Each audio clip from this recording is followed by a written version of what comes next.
Iran যুক্তরাষ্ট্রের মধ্যে দ্বিতীয় দফা শান্তি চুক্তির বৈঠকের আগেই হরমুজ প্রণালী পুনরায় খুলে দিয়েছে তেহরান। তবে এই প্রণালী ঘিরে জল্পনা যেন বেড়েই চলছে। মধ্যপ্রাচ্যের সংঘাতের শুরু থেকেই হরমুজ প্রণালীকে কেন্দ্র করে ঘোলাটে পরিস্থিতি যেন আরও দীর্ঘ হচ্ছে।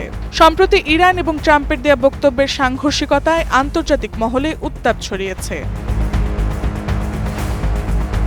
হরমুজ প্রণালী খুলে দেওয়া প্রসঙ্গে ইরানি পররাষ্ট্রমন্ত্রী আব্বাস আরাকচি ও মার্কিন প্রেসিডেন্ট ডোনাল্ড ট্রাম্প উভয় জানিয়েছেন হরমুজ প্রণালী বাণিজ্যিক জাহাজ চলাচলের জন্য উন্মুক্ত। এরপরেই ডোনাল্ড ট্রাম্প তার সামাজিক যোগাযোগ মাধ্যম ট্রুথ সোশ্যালে মাত্র 1 ঘণ্টায় 10টি পোস্টের মাধ্যমে জানান, স্থায়ীভাবে হরমুজ প্রণালী খুলে দিয়েছে ইরান। মিস্টার ট্রাম্পের এই বক্তব্যের পরেই হরমুজ প্রণালীতে চলাচলকে ঘিরে 2টি শর্ত দিয়েছে তেহরান। 1. লেবানন পরিস্থিতি অপরিবর্তিত থাকলেই কেবল হরমুজ প্রণালী উন্মুক্ত থাকবে।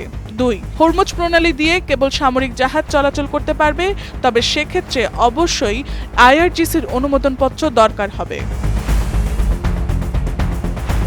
হরমুজ প্রণালী খুলে দেওয়ার ঘটনায় এর মধ্যেই স্বস্তির নিঃশ্বাস ফেলেছে অনেক দেশ। ফ্রান্স, জার্মানি, ফিনল্যান্ড সহ বহু দেশ ইতোমধ্যেই ইরানকে সাধুবাদ জানিয়েছে। সব মিলিয়ে হরমুজ প্রণালী খুলে দেওয়ার ঘোষণায় আপাতত স্বস্তি ফিরলেও বাস্তবতা এখনো পুরোপুরি পরিষ্কার নয়।